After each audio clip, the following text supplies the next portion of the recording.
निर्धन थे, गरीब थे, खूब मेहनत किया करते थे, पर उनको उतना ही मिलता था जितना उनके भाग्य में था। बस समय गुजर रहा था, धीरे धीरे समय चल रहा था। एक दिन अचानक महाराज ब्राह्मण देवता का स्वास्थ्य खराब हो गया। काफी चिकित्सा कराई, काफी औषधि आई, काफी वेद हकीमों को दिखाया, पर स्वास्थ्य जो है ठीक नहीं हुआ। काफी दिन हो गए। इधर उनकी धर्म पत्नी गर्भवती थी, इधर मां के गर्भ में वो बालक पल रहा है, इधर उस बालक के पिता का स्वास्थ्य बिगड़ रहा है। कहते हैं मेरे भाई बहनों, विधि ने क्या लीला की है। इस विधाता की लीला बड़ी निराली है, किसी की समझ में नहीं आती है। उस विधाता ने ऐसी लीला की कि इधर तो ब्राह्मणी अपनी कोख से बच्चे को जन्म दे रही है और इधर ब्राह्मण देवता अपने शरीर को छोड़ रहे हैं। ये समाज, ये दुनिया क्या तर्क, क्या वितर्क कर रही है, बोलने के लिए शब्द नहीं। कोई तो कहता है ये बेटा क्या हुआ, ये तो जन्म लेती अपने बाप को खा गया, ये पापी है, घर में राक्षस ने जन्म ले लिया। अरे उस स्त्री से पूछो जो प्रसव विभाग में पड़ी हुई है, अपने लाल को लेकर लोगों के ताने कानों को, इधर सुहाग जो है उसका चला गया। विधि की लीला बहुत अजलब है, बहुत ही निराली है। ब्राह्मण देवता के संस्कार पूर्ण हुए। जब वो बालक 1 महीने का हुआ तो लोग कहने लगे, अरे ब्राह्मणी, आप अपने लाल को लेकर कहीं दूसरी जगह रहने की व्यवस्था कर लो। अरे जन्म लेते लेते अपने बाप को खा गया, बड़ा हो जाएगा तो ऐसा ना हो पूरे गांव को खा जाए। कहने वाले का मुंह थोड़ी पकड़ा जाएगा। बहुत से लोगों को मजा जब आता है जब तक किसी की बुराई नहीं करेंगे। बहुत से लोगों की पेट की बात जब तक ना रुकेगी तब तक किसी के भले भले ना कहेंगे। और बहुत से लोग तो ऐसे है कि आपरा आ जाता है, जब तक ना कहे जहां तक पेट का सिस्टम बिगड़ गया। प्रवृत्ति होती है कहने की, बोलने की आदत होती है। आज वह ब्राह्मणी अपने लाल को लेकर के इस गांव से उस गांव, उस गांव से इस गांव, बस मेहनत कर करके अपने बच्चे का लालन पालन कर रही है।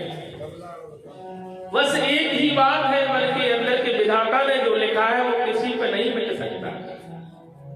कहते हैं कि समय से पहले और भाग्य से ज्यादा ना तो कभी किसी को मिला है और ना कभी किसी को मिलेगा। बेचारी वह ब्राह्मणी अपने लाल का भरण पोषण कर रही है।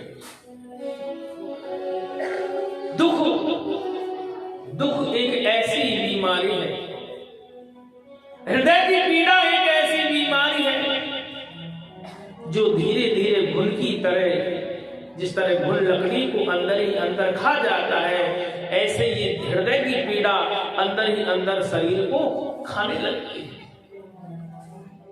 आज वो ब्राह्मणी समय से पहले बुढ़ापा की ओर बढ़ने लगी, चेहरे पे झुर्रियां पड़ गई, बाल सफेद होने लगे, चिंता से शरीर जलने लगा। मेरे भाई बहनों, कहते हैं कि एक तो चिता होती है जो कुछ ही पल में जलाकर के राख कर देती है, और एक चिंता होती है जो राख भी ना करती और जलती ही रहती है। दोनों का काम एक है, चिता का और चिंता का। चिता जला के भस्म करती है और चिंता रोज ही जलाती है, रोज ही जलाती है, रोज ही जलाती है, पर उसको मरने नहीं देती। बोलो राधे राधे।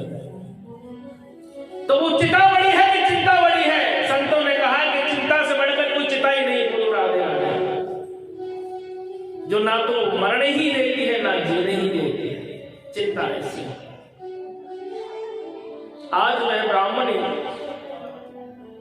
समय के साथ साथ अपने शरीर को भी साथ छोड़ते हुए देखा। अब तो मेहनत का भी काम नहीं होता है। एक दिन क्या हुआ मेरे भाई बहनों, मैं अपने लाल को साथ लेकर के गांव से बाहर जा रही थी तो रास्ते में एक आश्रम नजर आया। उस आश्रम पर बहुत से संत निवास करते हैं, गो सेवा होती है, प्रभु नाम कीर्तन होता है, भगवान का सत्संग होता है। बेचारी वह ब्राह्मणी अपने लाल को लेकर उसी आश्रम पर अपना निवास बनाने लगी, पर निवास तो बनाने की इच्छा है, मन में डर भरा हुआ है, चिंता भरी हुई है। क्या पता ये संत मुझे भगा दे, क्या पता ये महात्मा मुझे नहीं रहने दे। आज वह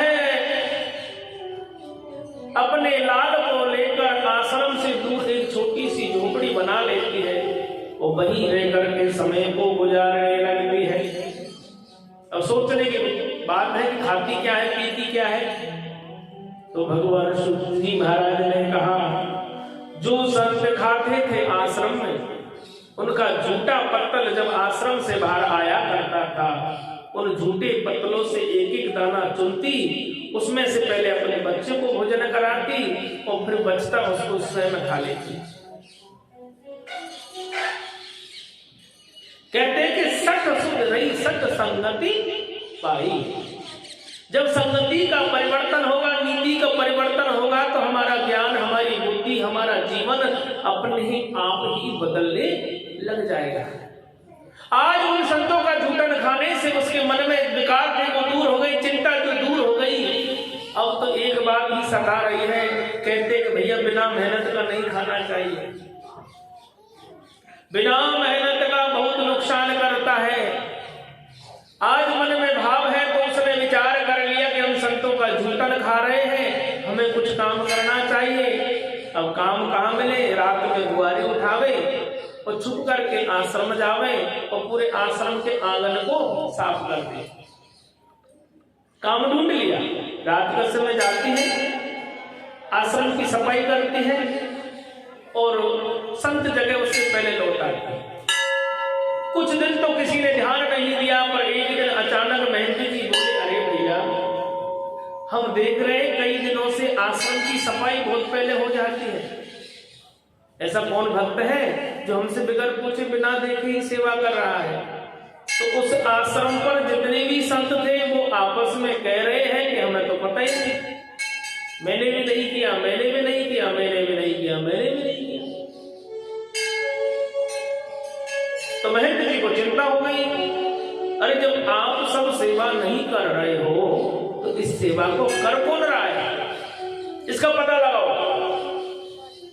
अब सभी संत विचार करने लगे, कोई तो कहता है रात में चुड़ैल आती है, कोई कहता है कि भूत आते हैं, कोई कहता है कौन आता है। अब किसी की हिम्मत नहीं कर रही। एक संत रात में जगे हुए हैं, उन्होंने देखा आधी रात जैसे ही गुजरी, एक माता जी हाथ में बुआरी लेके आई है और हल्के हल्के हाथों से उस आंगन को साफ कर रही है। महात्मा जी खड़े हो गए और कहने लगे, अरे कौन हो तुम और छुप करके ये सब कर रही हो। बेचारी मैं निर्धन ब्राह्मणी बोली, बाबा मैं बेसहारा हूं, मेरा दुनिया में कोई नहीं है, मैं एक अपने छोटे से बालक का लालन पालन कर रही हूँ।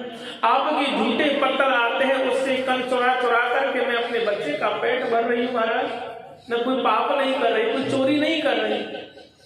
महात्मा जी दयालु होते हैं। महात्मा जी बोले, अरे भैया ऐसे चोरी छुपे सेवा करने से क्या है, आप सुबह आ जाओ, महंत जी से कहेंगे आपको गौ सेवा दे दी जाएगी।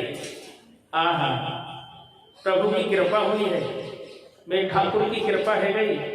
सुबह ही वह मैया अपने लाला को लेकर के आ गई आश्रम पे।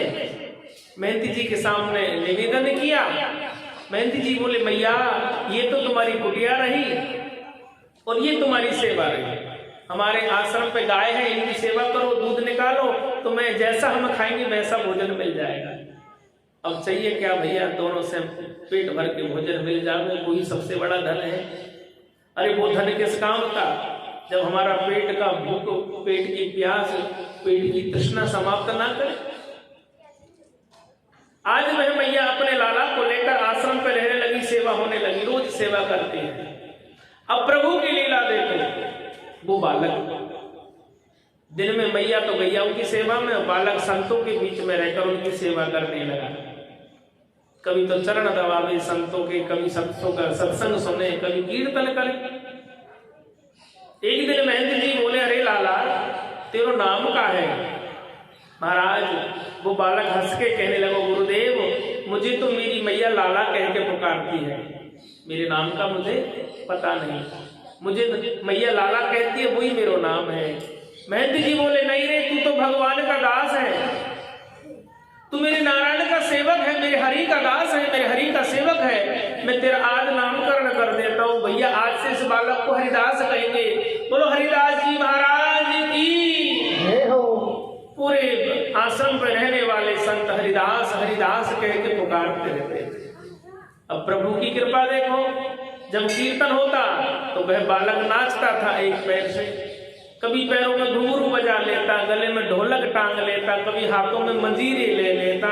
बस अब तो भगवान की कीर्तन में ही मस्त हो रहा है, भगवान की कीर्तन में ही मस्त हो रहा है।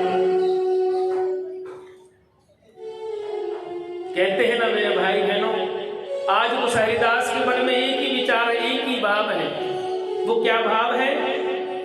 इतना तो करना स्वामी जब प्राण तन से निकले, जब प्राण तन से निकले, गोविंद नाम लेकर ये